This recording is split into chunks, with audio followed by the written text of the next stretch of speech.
Oi pessoal, tudo bem? Professor Luiz José, coordenador pedagógico do Colégio Impacto. Passando aqui primeiramente para dizer a vocês que todos nós estamos para morrer de saudade de vocês, afinal de contas são vocês que dão alma, que dão vida à nossa escola, ao mesmo tempo também em que nós passamos aqui para reforçar o convite para que daqui a instantes a gente comece a nossa primeira aula de geografia em ambiente virtual. Então, queria que vocês preparassem o material de vocês, papel, caneta, módulo. Procure uma cadeira bem confortável, uma mesa, uma boa iluminação, que a aula já vai começar, tá bom? Vejo vocês em instantes. Um abraço. Oi, gente, tudo bem? Professor Luiz José, professor de cidadania, coordenador pedagógico do Colégio Impacto, tá certo? Estamos aqui hoje para dar continuidade aos nossos estudos, dessa vez em um ambiente um pouco diferente, chamado AVA, Ambiente Virtual de Aprendizagem, mas com a mesma disposição, com a mesma vontade e assim com uma saudade, querendo ver vocês, abraçar vocês, coisa que nesse momento, o confinamento ele nos impede. Mas é por aqui que a gente vai dar sequência, à nossa aula. A aula 2 do oitavo ano, então vale para as duas turmas, tanto o oitavo A quanto o oitavo B. Nós havíamos conversado, começado já a conversar sobre essa aula. E essa aula ela fala sobre dois conceitos importantes: o conceito de conflito e o conceito de confronto. No entanto, essa aula ela vai se dividir em duas, ou seja, nós iremos falar primeiro sobre a ideia de conflito, para depois nós falarmos sobre a ideia de confronto, Olha só, essas duas palavras, conflito e confronto, geralmente elas são entendidas como sinônimas. Só que a gente esquece que, à luz da cidadania e da ética, da própria sociologia, da própria filosofia, elas são entendidas de formas completamente diferentes. A história e a geografia, lá pela sua geopolítica, é que às vezes as consideram como sendo uma palavra só, com só significado, mas não é. A gente vai ver por aqui. A ideia de conflito ela está relacionada a uma espécie de embate de ideias, de pessoas que pensam diferentes. Isso necessariamente não precisa vir com hostilidade, são simplesmente pessoas que pensam diferente por uma questão de formação, de educação, às vezes de cultura, e é natural que isso aconteça. Torna o mundo belo, bonito e mais diverso em termos de cultura. Já o confronto, esse é entendido como sendo algo negativo. O confronto ele está relacionado à guerra, ele vai se relacionar ao embate, mas dessa vez é um embate de certa forma violento, que vai gerar aspectos negativos. Então ele passa pela agressão física, pela agressão verbal, pela pressão psicológica, que são coisas que nós não desejamos que aconteça, mas que infelizmente ao longo do mundo, ao longo do globo, essas violências elas têm acontecido, têm nos assustado também, mas é algo que nós não concordamos e que nós não apoiamos, tá bom? Então a gente vai começar a aula aqui falando sobre conflito. Então olha só, o meu tablet ele está espelhado junto com a TV de uma forma tal que tudo que eu fizer aqui no tablet vai aparecer na TV para vocês, tá bom? Por isso que eu não vou ficar olhando para a televisão. Olha só, o primeiro aspecto aqui, a gente está vendo aqui dois bonequinhos e com uma brincadeira que a gente chama de cabo de guerra, Então eles estão ali teimando, medindo forças para saber quem consegue puxar mais corda para o seu lado. Então a ideia é fazer alusão a essa medição de força, a esse conflito ou confronto, como dependendo da situação que pode acontecer entre duas pessoas, entre duas entidades, entre dois países. Então, o conflito geralmente ele se dá de que forma? De uma forma positiva. São ideias opostas que entram em confronto para poder se chegar a uma solução. Já o confronto são ideias que, quando apresentadas, elas se batem, onde uma ideia ela tenta calar a outra. Então, esse é o assunto da nossa segunda aula. Então, a gente vai falar aqui sobre a ideia de conflito. Até circulei para vocês ali para que ficasse, tá certo, claro, a nossa ideia. Tá aqui. Então, a gente vai falar sobre a ideia de conflito. No nosso dia a dia, vocês devem já ter ouvido a ideia de conflito familiar, né? Houve um conflito na sala, está tendo um conflito em casa, né? Então esse conflito ele é um embate, né? Um debate de ideias, de opiniões, que geralmente envolve discussões, né? E vamos tomar cuidado com as palavras, porque quando a gente utiliza discussão, eu não estou falando necessariamente de uma briga. Uma discussão é um debate, é um diálogo, né, geralmente feito de uma forma educada, respeitável também. E é isso que a gente preza e é isso que a gente convida as pessoas a fazerem. Para que uma pessoa acredite naquilo que eu estou fazendo, é interessante não que ela grite, mas que ela tenha bons argumentos. Então, olha só, o que seria o conflito, né? É uma situação marcada pela oposição de ideias ou entendimentos entre duas ou mais partes. Eu falei para vocês que podem ser duas pessoas, duas entidades ou ainda dois países. Então, o mundo, né, na sua totalidade, apresentam pessoas que tiveram formações familiares específicas, que vivenciaram experiências específicas. Cada país tem a sua cultura, a sua forma de interpretação sobre sobre determinadas ações sociais. Então existe uma diversidade. Quando você confronta essas diversidades, às vezes tem pessoas que conseguem se adaptar, outras estranham essas diversidades. Então, eu não estou aqui para introduzir a ideia de certo e de errado, mas cabe o bom senso. E o bom senso, para conviver com aquilo que é diferente, é uma coisa que nós chamamos de respeito. É bom respeitar, assim como é bom ser respeitado também. O diferente, ele sempre vai existir, sempre.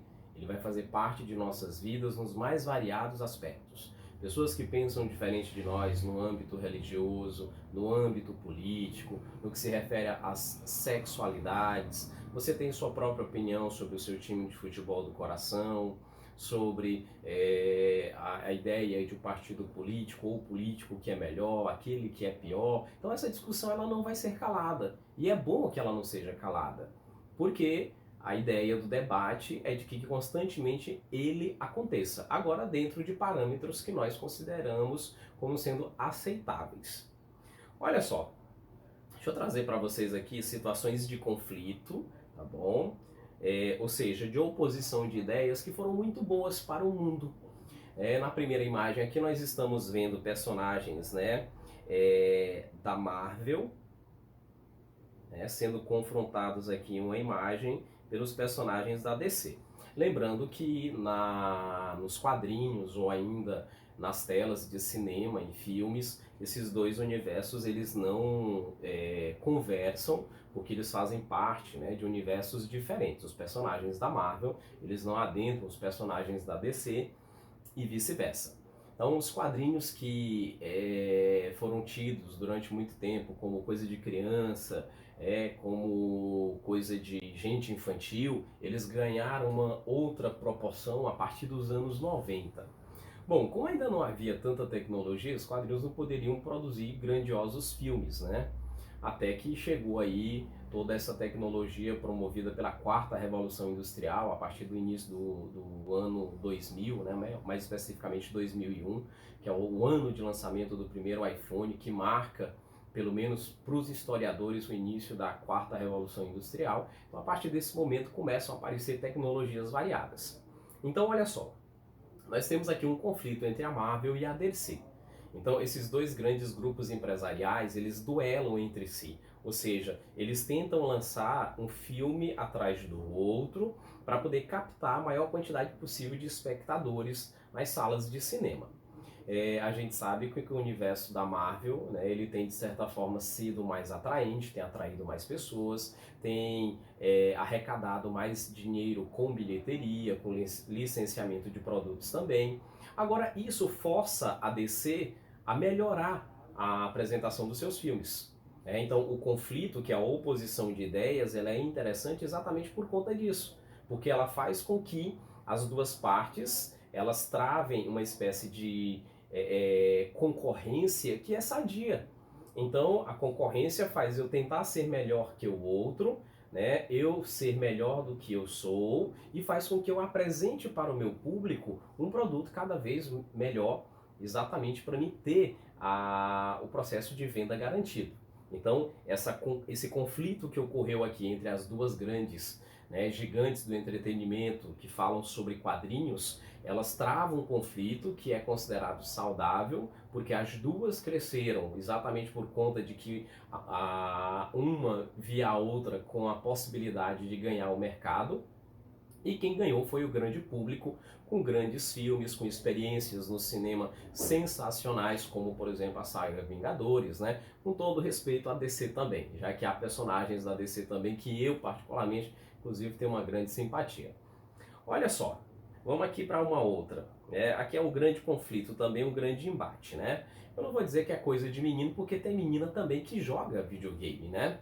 Mas aqui a gente tem uma discussão grandiosa, né? Assim, você vai lá no YouTube, tem pessoas que fazem vídeos falando lá quais são as vantagens do PlayStation ou as vantagens do Xbox, qual é melhor, qual é o que tem o melhor custo-benefício, qual é o que tem melhor gráfico, melhor som, melhor que apresenta melhor títulos de jogos. Então aqui também existe um conflito, e mais uma vez você percebe o que está sendo conflito aqui? Está sendo uma concorrência.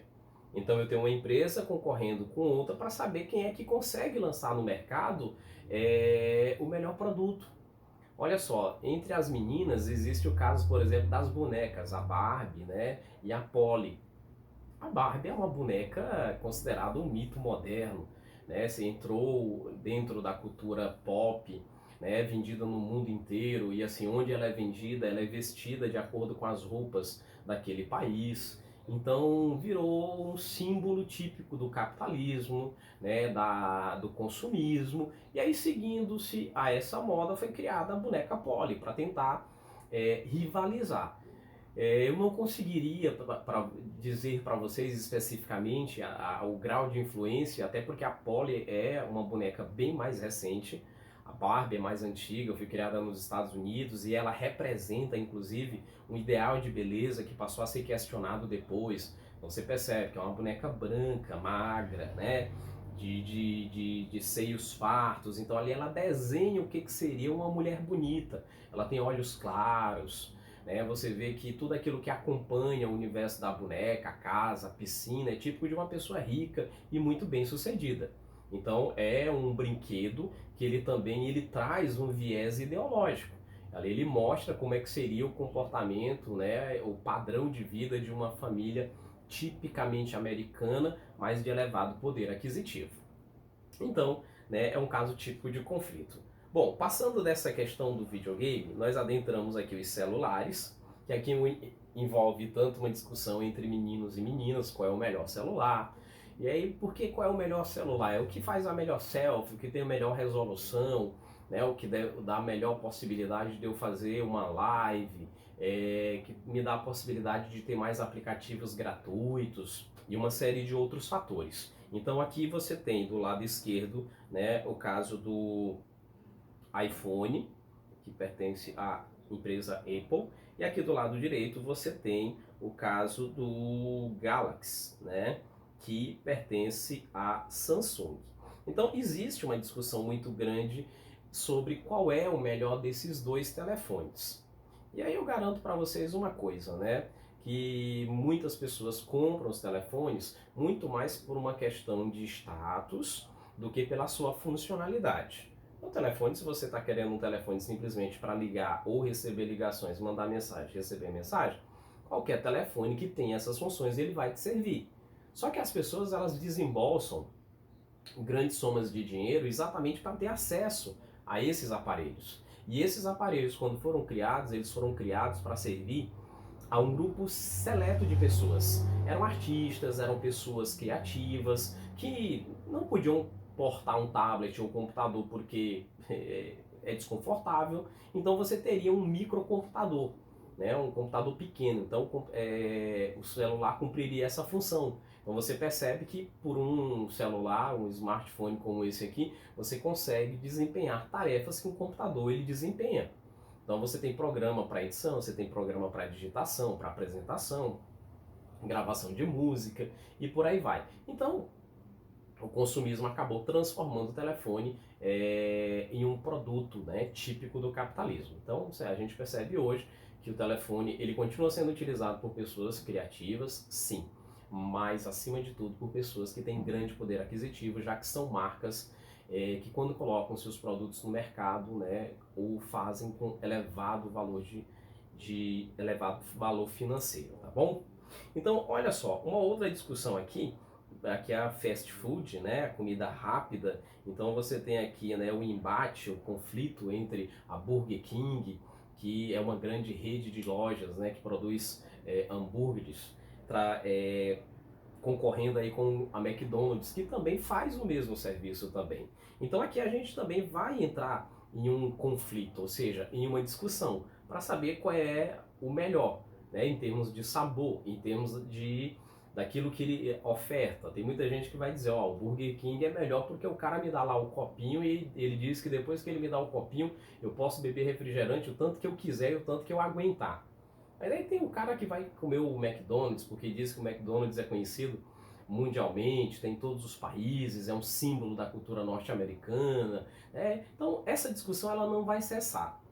E o debate, a discussão, ela sempre vai ser interessante, sempre. Porque vai fazer com que você ouça da outra pessoa coisas, né, comentários que você não percebia.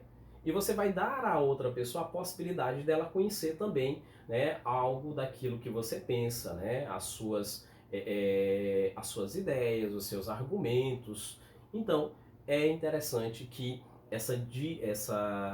esse conflito, essa diferença de ideias, ela aconteça porque ela promove uma série de benefícios para o mundo. Então, gente, olha as características do conflito, né? Primeiro, o conflito ele reflete a diversidade humana. Quando a gente fala de diversidade, a gente está falando aí a diversidade de opinião. Em que quesitos? Políticos, referentes à sexualidade, à religiosidade, né? Os mais variados aspectos da vida humana. Ou seja, não existe um consenso que diga, né, qual é o melhor partido, qual é o melhor time de futebol, qual é a melhor banda. Nós, na verdade, criamos e fazemos seleções disso. Eu, por exemplo, sou apaixonado por música, para mim a melhor banda do mundo é Beatles. Mas tem gente que vai dizer, poxa, é horrível, as músicas são antigas, né? Eu nunca ouvi falar, nem sequer toca no rádio. Então você vai ter discursos variados, mas para mim isso não vai mudar. Né? Agora eu vou querer ouvir de você aquilo que é considerado a tua melhor banda de música, por exemplo. Né? E aí você vai me dizer, eu vou querer ouvir, ou seja, eu vou aprender uma coisa nova. Pode ser que eu não coloque isso na minha playlist lá no Spotify, mas eu tive a possibilidade de conhecer, né, algo que sonoramente me era desconhecido. Então isso é maravilhoso, porque faz com que as pessoas tenham experiências diferenciadas. Outra coisa, o conflito ele evita a estagnação. Porque como tudo é diferente, né? Uma coisa não é igual a outra, uma pessoa não pensa como a outra. Você pega dois filhos do mesmo casal, são pessoas que receberam a mesma educação, vivem no mesmo ambiente, recebem a mesma comida, estudam na mesma escola, recebem a mesma educação de pai e mãe e pensam diferente, se comportam diferente. E aqui, uma coisa que a gente sempre fala, evite comparações, né? Não permita ser comparado e não se compare também, porque a comparação ela é ofensiva. A comparação é a forma mais fácil que existe de você desmotivar uma pessoa, porque um ser ele não consegue se comportar igual ao outro. E nós não fomos feitos para viver dessa forma. Cada ser foi feito e construído para ter a sua singularidade, a sua particularidade de vida. Bom, o conflito ele indica que os seres humanos não são seres uniformes, né? Ou seja, são seres diferentes, né? Diferenciados. O conflito ele possibilita, né, o debate e o diálogo, que na filosofia é chamado de dialética. Dialética é uma palavra, né, que vem lá do grego, que se refere a a oposição entre o dia e a noite, ou seja, o sim e o não, né? O que eu gosto e o que eu não gosto. É um debate, é uma discussão. E como eu falei para vocês, né, para a cidadania, assim como para a filosofia, esse debate é interessante que ele continue acontecendo. É bom que o mundo continue ainda repleto de diferenças e diversidades culturais, mas que, além dessa existência, que haja também um respeito em relação a isso, para que não se gere nenhum ódio, nenhum tipo de aversão ou de agressão àquilo que é diferente de mim. E outra coisa, gente, olha, a diferença, ela promoveu também o progresso humano. Bom, rapidinho eu vou falar para vocês sobre química, né? Em um aspecto, a estrutura básica da matéria, que é o átomo, ele é uma unidade que foi pensada inicialmente por dois filósofos gregos, Leucipo e Demócrito. Esses caras no passado, eles diziam que o átomo, né, era indivisível. E aí eles desenhavam as características do átomo. Bom, ao longo do tempo, essa ideia do átomo ela foi sendo modificada, ela foi sendo transformada. Né? Mais pessoas foram discordando das ideias que foram aparecendo. Então, eles foram os primeiros, os pioneiros a falar sobre o átomo. Depois apareceu um outro estudioso que disse que o átomo não era daquele jeito, é de outro. E aí depois apareceu um terceiro, apareceu um quarto. De uma forma tal que hoje o modelo atômico que se tem dentro da química, aceito cientificamente, não tem nada a ver com o primeiro.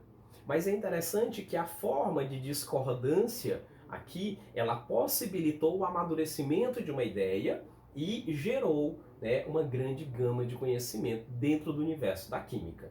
Então, discordar não é implicar. Neste caso, discordar significa que, né, eu posso dizer a você que eu não concordo com o que você pensa, mas eu tenho a obrigação de, neste momento, apresentar as minhas ideias para que você saiba por que eu não concordo com você. Só dizer que eu não concordo é fácil, mas eu quero que você tenha argumentos para dizer eu não concordo com você por causa disso, disso e daquilo. Tá ok, gente? Então vamos seguindo aqui. Olha só, nós temos aqui, ó, quando o conflito, né, ele gera o confronto. Então a gente viu que o conflito ele é interessante, é bom que ele aconteça, porque ele gera aspectos positivos. Mas o conflito ele pode descambar para o lado negativo, que é o confronto. Quando é que isso vai acontecer? Quando não se respeita a opinião do outro, né? Você não deixa o outro falar, ou então você minimiza a ideia do outro, você faz chacota da ideia do outro, então o que é que você está fazendo? Você está desprezando, você está calando a ideia do outro, você está tirando do outro a possibilidade dele apresentar os argumentos dele, coisa que todas as pessoas elas têm, né, como direito. Quando não deixamos o outro falar, tem pessoas que mais falam do que ouvem, tem pessoas que mais ouvem do que falam. Tem pessoas que só ouvem, tem pessoas que só falam. Ou seja, o mundo ele é muito diferente. Mas olha a natureza humana, nós temos dois ouvidos, uma boca. Isso me diz que é melhor, em termos de aprendizado, eu mais ouvir do que falar. Né? A própria natureza humana, a própria estrutura física, ela me permite ter essa percepção. Ó, outra coisa, quando gritamos com o outro para fazer com que o outro aceite a nossa opinião. Gente, o que faz uma pessoa acreditar naquilo que eu falo, naquilo que eu acredito, não é o meu tom de voz, não é eu gritar com você. É, na verdade, eu apresentar as minhas ideias de uma forma clara, dando exemplos, né? E outra coisa, sem jamais alterar o tom de voz para querer ter a atenção de uma pessoa. Entenda, né? Nós nunca conseguiremos chamar a atenção de uma pessoa simplesmente por estar gritando. Até porque o grito ele é deselegante, o grito ele é ofensivo, e quando uma pessoa grita com outro no meio de uma discussão, de um debate, é sinal de que ela já perdeu. Então ela está desesperada. Como ela não tem mais argumentos, aí ela parte para o grito, como forma de tentar chamar essa atenção. Olha só, quando olhamos para o outro de uma forma diferente. Por exemplo, né, eu tenho uma religião, você tem uma religião diferente para a minha, e aí eu acho que você, sabe, está deslocado do mundo. Você é diferente demais porque tua religião é diferente. Por conta da tua orientação política, isso inclusive tem dividido demais o Brasil, né, polarizado o debate. E em termos de tudo. Porque quando eu olho o outro de uma forma diferente por causa daquilo que ele carrega, na verdade eu estou sendo pré-conceituoso, né? O pré-conceito é uma ideia pré-concebida, é uma ideia que eu tenho do objeto antes de conhecer esse objeto. Então, quando, por exemplo, eu julgo uma pessoa porque ela tem tatuagem, eu julgo uma pessoa porque ela usa brinco, porque ela pintou o cabelo, porque ela raspou o cabelo, porque ela usa roupa assim ou assado, eu estou sendo preconceituoso, eu estou julgando o outro simplesmente por conta da diferença. E eu tenho que entender essa diferença como sendo produto de uma diversidade cultural. E, gente, quando nós desrespeitamos o outro, né, na sua totalidade, a gente aqui está deixando de ter o conflito, que é algo positivo, para adentrar o confronto, que é algo que fere, que magoa, que macula e que deixa as marcas negativas, né, na alma de uma pessoa. Então não é isso que nós desejamos. Para finalizar a nossa aula, tá certo? Vou mostrar para vocês aqui algumas reações em um conflito, tá bom? Uma situação que é boa e que a gente tem que tomar cuidado, tá certo? Aqui estão as palavras, né? Direita, né? Aliás, né? O certo e o errado, né? Right and wrong. Então, o que que nós temos aqui? A sociedade, às vezes, ela diz o que é certo e ela diz o que é errado. A ideia de certo e errado, ela é perigosa. Por que que eu falo perigosa, né? Porque a ideia de certo e errado, ela sempre se pautou muito, né, em uma maioria que pensa assim e que faz assim. Por que que você está fazendo isso? Ah, porque fulano fez e fulano faz. Essa é a nossa justificativa. Então, assim, nós não podemos reproduzir comportamento simplesmente porque as outras pessoas se comportam assim.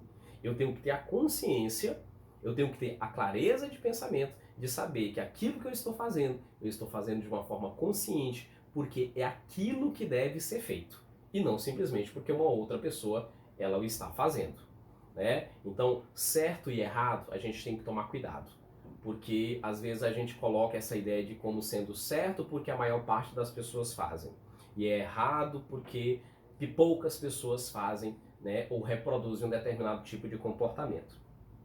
Passando aqui à próxima página, entendamos o seguinte: nós fazemos parte da mesma escola, às vezes fazemos parte da mesma sala, às vezes da mesma família, e o conflito ele sempre vai acontecer. É natural que dentro da família exista parentes que eu goste, mas existem parentes que eu não simpatizo tanto.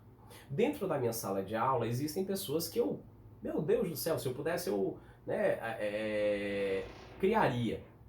Outras eu respeito, né? E o que que tem que acontecer? É o entendimento, é o respeito. Porque quando eu distrato o outro, e o outro ele faz parte do mesmo espaço que eu, aí é como se nós estivéssemos dentro de um barco, divididos, um remando para um lado e o outro remando para o outro lado. Ou seja, a gente não vai para lugar nenhum, porque aqui na verdade a gente está se sabotando. Então o conflito ele tem que ser aceito. Eu tenho que ter maturidade para entender que o ponto de vista do outro diferente do meu, ele não desmerece o meu. Mas aí qual é o ponto de vista que vai ser aceito? Aquele que tiver melhor argumento e aquele que for viável. As pessoas elas não vão acreditar em mim simplesmente porque eu sou o professor Luiz José, professor de cidadania. Não, as pessoas elas vão dar crédito àquilo que eu estou falando, porque o que eu estou falando é lógico, é racional e faz sentido. Porque se de repente eu falo uma coisa absurda, automaticamente as pessoas elas vão desconsiderar a minha fala. E olha só, uma coisa aqui que gera muito conflito entre as pessoas, né? A ideia de que quem é que está certo, ou seja, quem é que está com a razão. Porque tem pessoas que sempre querem estar certas. Aí essas pessoas não admitem que estão certas, elas não admitem que o outro está certo, elas têm orgulho no sentido de que não conseguem pedir perdão. Existem pessoas até que não têm, que o orgulho é tão grande que elas nem sequer conseguem perdoar. E isso não é bom. É bom que a gente experimente a falha de vez em quando, né? Que a gente sinta o sabor de uma falha, de um fracasso, né? De uma frustração, Não porque seja bom, mas porque isso é necessário ao nosso processo de engrandecimento, de crescimento como seres humanos. E é uma forma de nós entendermos também que a vida, né, ela não nos serve. Somos nós que servimos a vida, ou seja, nós somos indivíduos que estamos no mundo para ajudarmos uns aos outros. Né? Nós não estamos aqui simplesmente para servir as outras pessoas. Não existe ninguém servo de ninguém. Todos nós somos agentes da nossa própria realidade, com capacidade de ação e de transformação. Nós não somos escravos de ninguém. Somos pessoas livres, com liberdade de pensamento, de ação, de atitude. Mas nós temos que ter a maturidade de entender que o outro também tem o direito de falar, de pensar e de fazer também. E que isso não torna ninguém melhor ou pior, nos torna apenas diferentes. Então o conflito, ele é necessário, porque ele faz com que a gente amadureça e cresça. Então, meus amores, muito obrigado pela atenção de vocês, né? Continuem estudando. Essa é a primeira parte, tá certo? Do capítulo 2, a diferença entre conflito e confronto. Então nós encerramos a parte que fala sobre conflito e logo mais nós adentraremos a parte que vai falar sobre o confronto, que é a parte negativa dos embates, tá bom? Bons estudos, boas aulas, até a próxima, fique em casa e que Deus nos abençoe. Muito obrigado.